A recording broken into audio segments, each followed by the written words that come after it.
Fallout New Vegas has just seen a massive mod release this week, as a mod came out that might just make you use some of those weapons that you probably didn't want to before, because well, it fixes an issue that's present in all of the 3D Fallout games.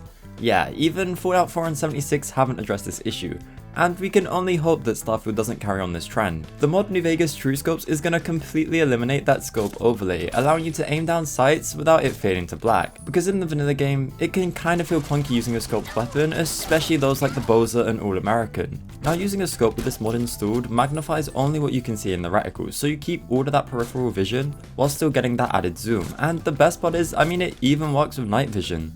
The whole thing feels really smooth and makes New Vegas feel that bit more modern, but unfortunately if you're using a mod like WAP to improve the look of your weapons, they're gonna be incompatible.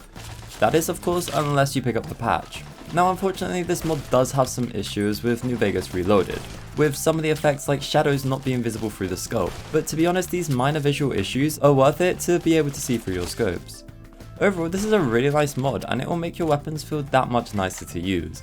You could even say that the new scopes improve immersion, but if you want to add that bit more and make your game even more immersive, well, you're gonna want to pick up FPS lowering.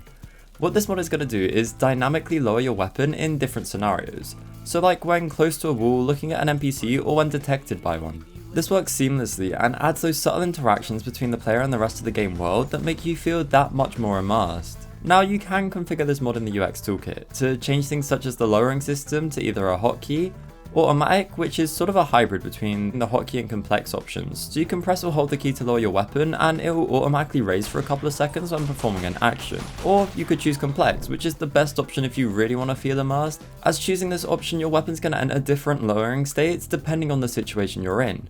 So definitely consider checking this mod out as it's one that I think you're going to enjoy. But have you ever been playing New Vegas and actually taken the time to look around the Citadel?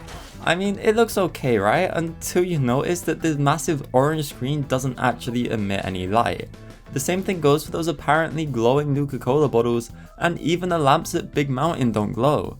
But thankfully the mod Lumen is going to add some ambient lighting to various other items in the waist that should well glow. And this even extends to your weapons and ammo. Both alien cells and the plasma rifle now emit light as you'd expect. With more items planned to be added, this is definitely a mod you're going to want to check out and keep an eye on. And some more mods you might like are done by MutfruitSalad. Branded robots is going to make Protectrons and Mr. Handys in several locations have unique looks. For example, the Sunset Sarsaparilla robots are now going to have an appropriate colour scheme to match the brand, as well as some of them having some new details on their models, and even a couple get a cool new hat. We can also give our beloved Vendortron a hat too, with Vendortron helmet, that'll add a nice little combat helmet to their head. But anyways, that's going to be all for today. Huge thank you to the channel members and consider becoming one if you want early access to videos and your name to come up here. I hope all you enjoyed and I hope to see you all next time.